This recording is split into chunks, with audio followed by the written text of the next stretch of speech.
Permisi, anak muda. Kalau boleh tahu, kamu punya masalah apa? Dari tadi kelihatannya bersedih. Iya.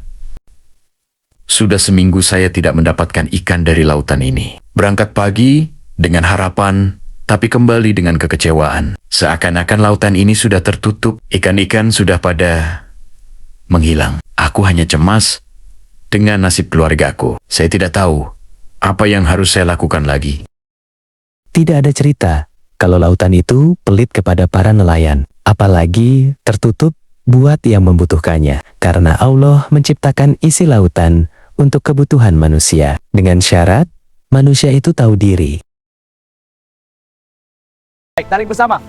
Terus, jalan ini berat sekali. Salam buat sobat semua. Dalam mitologi, legenda, dan cerita rakyat di berbagai belahan dunia, ada sebuah sosok yang digambarkan sebagai makhluk suci atau roh agung yang memiliki kuasa atas samudera, ombak, angin, dan seluruh makhluk yang hidup di dalamnya. Ia biasa disebut dengan wali penjaga. Wali penjaga adalah sosok yang sering muncul. Konsep ini lahir dari kesadaran manusia bahwa kehidupan di bumi adalah kekuatan besar yang tak sepenuhnya bisa dikendalikan. Sosok itulah yang biasa dinamakan wali penjaga lautan. Untuk sejak zaman dahulu, laut menjadi sumber kehidupan sekaligus ancaman. Nelayan menggantungkan hidupnya pada hasil laut, tetapi badai dan gelombang besar bisa merenggut nyawa kapan saja. Karena itu, masyarakat pesisir menciptakan kepercayaan tentang adanya sosok penjaga laut yang mengatur pasang surut air, mengendalikan badai dan angin, melindungi makhluk laut dan memberi rezeki kepada manusia yang menghormatinya. Kepercayaan ini berkembang berbeda-beda sesuai budaya masing-masing daerah. Seperti kisah yang terjadi pada seseorang yang berasal dari kampung nelayan di pesisir utara Jawa. Seorang nelayan, kulitnya hitam dan legam. Wajar saja namanya nelayan, setiap hari harus hidup di perahu, di tengah lautan dan terbakar sinar matahari. Dalam kesaksiannya itu, ia bercerita tentang kisah yang dialaminya sendiri. Setiap pagi fajar mulai terlihat, ketika azan subuh masih bergetar di udara, ia sudah harus mendorong perahunya ke laut demi menghidupi keluarganya sebagai tulang punggung. Dengan harapan yang sama, semoga hari ini mendapatkan ikan banyak, rizki seimbang dengan nelayan lainnya. Karena beberapa hari ia harus sabar kembali ke darat dengan kekecewaan dan tubuh lelah serta tangisan kepedihan. Ia sama sekali tidak mendapatkan ikan, sedangkan tenaganya pun sudah mulai melemah karena usia. Sedangkan perahunya pun sudah banyak tambalan dibandingkan dengan perahu-perahu lain yang lebih besar dan lebih kokoh. Lalu dengan kekecewaan itu, ia duduk termenung dengan kesedihan. Dalam benaknya, dia tidak akan pulang sebelum membawa rizki buat keluarganya. Tidak lama perahu-perahu yang lainnya kembali ke darat, ia hanya bisa melihat beberapa karung ikan di bawahnya. Sudah hampir 2 bulan rizki dia dari laut seakan menutup pintunya. Jaringnya kembali ke perahu tanpa gerakan. Tak ada kilau sisik, tak ada bau amis yang biasanya menjadi tanda rezeki. Istrinya menunggu di rumah dengan senyum yang dipaksakan. Mereka sekeluarga harus puasa dan sabar dalam sebulan itu. Seakan nelayan itu sudah putus asa. Akan tetapi istrinya memberikan semangat, bahwa ia harus kembali ke laut dengan usaha, sabar dan tetap berdoa. Suatu sore, ia duduk termenung di tepi pantai. Dengan tetesan air mata, ia pun berdoa. Ombak kecil menyentuh kakinya, seolah ikut mendengar keluhannya. Ya Allah, kalau memang rezekiku sudah habis, ambillah nyawaku sekalian. Tapi jangan rezeki anak istriku, bisiknya lirih. Hingga beberapa hari kemudian, ia harus memaksakan diri untuk kembali ke tengah laut. Seberapa rizki yang didapatnya harus tetap diterima, meskipun hanya sekedar untuk menyambung hidup keluarganya. Ia sadar, jika ia hanya duduk melamun, pasti percuma dan akan menyia-nyiakan waktu saja. Akan tetapi jika memang itu rizkinya, itu pun tak akan kemana. Dan akhirnya, di tengah-tengah lamunannya itu, ada lelaki asing yang datang menghampirinya. Pakaian lusuh, sarung kusam, dan wajahnya penuh keriput, seakan lebih tua dari umur laut itu sendiri. Laki-laki tua itu menatapnya dan tersenyum tenang. "Kau terlihat letih, Pak Nelayan," katanya lelaki tua itu lembut. Nelayan itu pun mengangguk. "Laut tak lagi ramah pada saya, Mbah. Sudah lama tak dapat ikan. Saya hanya cemas kepada anak istriku. Jika beberapa hari lagi saya tak dapat ikan, saya tidak tahu bagaimana nasib mereka. Kalau saya sudah terbiasa dengan lapar dan haus, tapi mereka harus menangis melihat saya pulang tanpa harapan. Tidak lama, orang tua itu duduk di sampingnya, memandang cakrawala yang mulai jingga. Ia bilang kepada nelayan, "Laut tak pernah pelit," ujarnya pelan. Kadang bukan ikannya yang menjauh, tapi hatinya manusia yang sedang diuji. Nelayan itu terdiam dan menoleh kepadanya. Bahwa kata-kata yang disampaikan itu terasa menembus dadanya. "Lalu apa yang harus saya lakukan, Pak Tua?" tanya nelayan. "Maukah kau mengajakku melaut besok subuh?" "Aku akan menemani MU," tanya lelaki tua itu tiba-tiba. Nelayan itu pun bertanya dengan keraguan. "Sebenarnya siapa Anda?" "Perahuku kecil, kayunya sudah tua, jaringku juga robek, mana mungkin aku mengajakmu. Kamu akan mengalami yang sama denganku." Berangkat membawa harapan, tapi kembali dalam kekecewaan. Lelaki tua itu tersenyum. "Perlu kamu ketahui, rezeki itu tidak selalu ikut besar kecilnya perahu. Ikan yang didapat juga tidak pengaruh dengan jaring MU," katanya. Akhirnya dengan senang hati, keesokan subuh, mereka berangkat bersama. Angin dingin menusuk tulang. Matahari mulai terlihat. Aneh, sepanjang perjalanan lelaki tua itu cuma duduk sambil tersenyum dengan memandangi nelayan itu. Nelayan itu pun ragu. "Coba kamu lihat, lautan ini seolah tertutup. Bau amis sudah tidak ada lagi," kata nelayan itu. "Wahai nelayan, seberapa banyak harapan MU untuk mendapatkan ikan hari ini?" tanya lelaki tua itu. Nelayan pun menjawab, "Aku tidak berharap mendapatkan banyak, Pak Tua. Saya tidak berharap sampai bertarung karung, cukup saja hari ini saya bisa membawa rizki buat keluargaku. Doa MU pasti membawa keberuntungan. Kamu tidak usah meragukan dengan janji Allah buat hambanya yang meminta kepadanya. Maka jemputlah rizki MU di hari ini," kata lelaki tua itu. Dan setelah cukup jauh ke tengah laut, lelaki itu berkata, "Lemparkan jaringmu di sini." Nelayan itu heran. Tempat itu bukan spot ikan. Nelayan lain pun jarang melewatinya. Namun nelayan itu menuruti dengan penuh harapan. Kalau boleh saya tahu, kalau hari ini adalah hari yang penuh berkah, banyak rizki melimpah buatmu, kamu berharap bisa mendapatkan berapa banyak ikan? Saya tidak berharap mendapatkan hingga berkarung. Cukup saja rizki yang bisa membuat keluargaku tidak kelaparan di hari ini dan...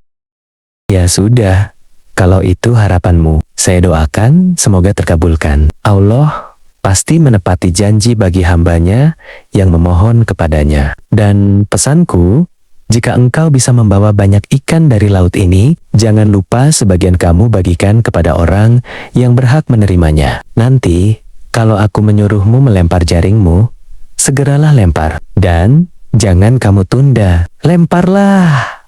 Apa tidak salah, Mbah? Posisi air laut di sini tidak berbau amis. Tidak ada satupun nelayan yang mencari. Lemparlah. Dan akhirnya jaring pun dilemparnya. Tidak lama perahu terasa bergoyang. Perahu terguncang keras. Nelayan itu kaget dan panik. Dengan rasa kekhawatiran, ia bilang, "Ya Allah, jaringku tersangkut." Semakin lama perahunya bergoyang semakin keras. Nelayan itu pun dengan keras menarik jaringnya, tapi tetap tidak terlepas. Yang mengherankan, di tengah kepanikan itu, lelaki tua itu tetap duduk tenang dan tertawa. Dan akhirnya saat jaring naik ke perahu, nelayan itu tertegun dan terharu. Jaring itu bukan tersangkut melainkan penuh. Ikan-ikan melimpah, berkilau, lebih banyak dari yang pernah ia dapatkan seumur hidupnya. Harapan mendapatkan sekedar rizki buat keluarga, justru berlipat ganda yang didapatkannya. Air mata menetes di pipinya. Dengan ucapan Alhamdulillah ya Allah, Engkau telah mengabulkan doaku hari ini. Mbah, ini mustahil, katanya kepada lelaki tua itu. Seiringan dengan rasa gembira nelayan itu, ia pun mengucapkan syukur dan berterima kasih kepada kakek tua. Ia tak menyangka bahwa hari itu benar-benar membawa keberuntungan. Ia pun tak mencurigai bahwa siapa yang sebenarnya kakek tua yang menemaninya itu. Dengan senang hati dan tertawa ia mengumpulkan ikannya. Tak lama kemudian, ia tak menyangka tiba-tiba kakek tua itu menghilang seketika bagaikan cahaya. Akhirnya nelayan itu takut dan gemetaran. Ternyata yang menemaninya itu bukanlah manusia biasa. Dengan rasa takut dan tubuh gemetar ia pun menjerit dan berteriak meminta tolong sekuatnya. Lalu tak lama ia pun mencoba menenangkan dirinya. Dan akhirnya, seiring dengan doa-doa yang dibacanya, ia memberanikan diri dengan mengumpulkan ikan-ikan yang didapatkannya itu. Tak lama akhirnya ia teringat dengan pesan orang-orang tua di kampungnya, bahwa di setiap suatu tempat pasti ada penghuninya. Begitu juga air ataupun lautan, pasti ada menjaganya. Dan suatu saat ia akan datang memberikan pertolongan kepada orang-orang yang hampir putus asa. Akhirnya dengan tangis haru nelayan itu dengan rasa syukur, mendapatkan rizki yang melimpah buat keluarganya. Bukan sekedar cukup seperti yang diharapkan, tapi melebihi berkali lipat dengan dugaannya. Maha kuasa Allah atas nikmat dan rizki yang tak terduga. Lalu nelayan itu kembali ke darat saat matahari terbenam. Ia kembali ke rumah dengan wajah ceria dan penuh syukur. Penduduk desa heran melihat tangkapannya yang melimpah. Namun nelayan itu tak pernah menceritakan secara rinci apa yang terjadi. Ia hanya berkata, jangan berhenti berharap pada Allah, bahkan saat laut terasa kosong. Sejak hari itu, bukan hanya hasil tangkapannya yang berubah, hatinya pun berubah. Ia tak lagi melaut dengan kecemasan, tapi dengan tawakal. Anehnya, rezekinya justru semakin lancar. Tidak cukup sampai situ. Hari itu nelayan teringat kepada kakek tua yang menemaninya itu. Dia penasaran hingga berusaha ingin menemuinya kembali. Keesokan harinya, bertepatan MLM Jumat tanggal 15, ia pergi ke tepi lautan hanya ingin mencari jejak kakek tua itu. Di bawah terang sinar bulan, ombak berkejaran lembut menyentuh bibir pantai.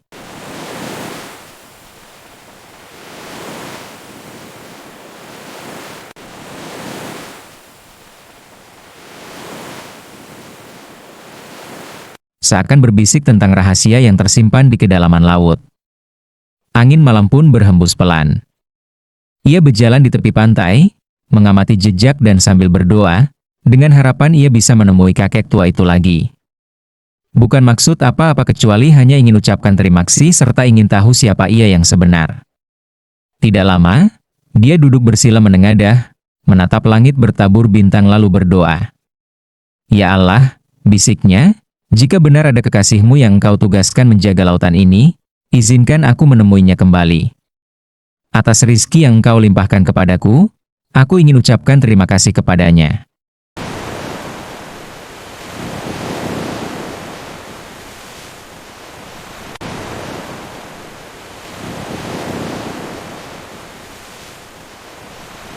Tiba-tiba, angin berubah arah.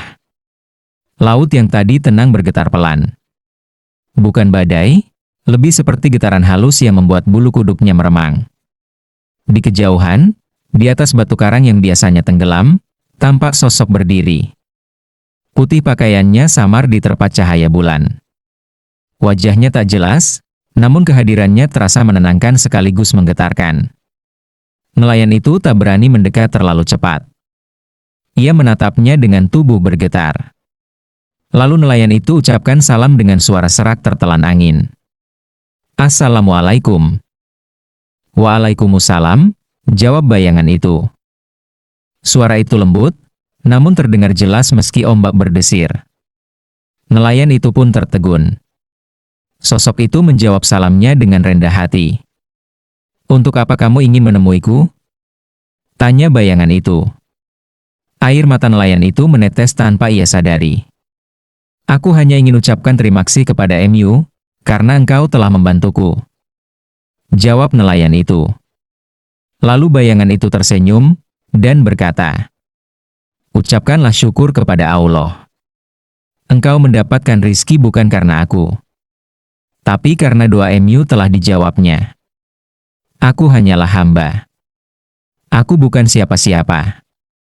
Aku hanya menjalankan tugasku di lautan ini untuk menjaganya. Dan aku akan membantu kepada siapa saja yang berdoa di tengah lautan ini. Salah satunya adalah kamu." Nelayan itu pun menahan tangisan haru. Dan tidak lama, bayangan putih itu pun kembali menghilang di tengah-tengah ombak. Dan akhirnya nelayan itu benar-benar sadar bahwa setiap kehidupan di bumi ini pasti ada yang menjaganya. Beberapa bulan kemudian, ada kabar bahwa di desa sebelah sering terlihat seorang lelaki tua berjubah kusa membantu orang miskin secara diam-diam. Kadang muncul sebagai pengemis, kadang sebagai musafir. Keanehannya, ia membantu di saat orang-orang hampir putus asa. Nelayan itu tidak heran, hanya tersenyum setiap mendengar cerita itu. Suatu senja, saat ia duduk lagi di tepi pantai, angin berhembus lembut. Ia merasa seperti mendengar bisikan di antara debur ombak. "Wahai nelayan, laut akan selalu berubah. Tapi jangan biarkan hatimu ikut berubah dari mengingatnya." Nelayan itu menutup mata, air matanya jatuh pelan. Ia tahu, pertemuannya bukan sekadar tentang ikan yang banyak. Itu tentang pelajaran sabar, tawakal, dan keyakinan bahwa wali Allah sering datang tanpa dikenali, menguatkan tanpa memperkenalkan diri. Dan sejak saat itu, setiap kali jarinya kosong, Karim tak lagi panik. Ia hanya tersenyum dan berbisik. Rezeki bukan hanya yang tertangkap jaring, tapi juga yang ditanam di hati.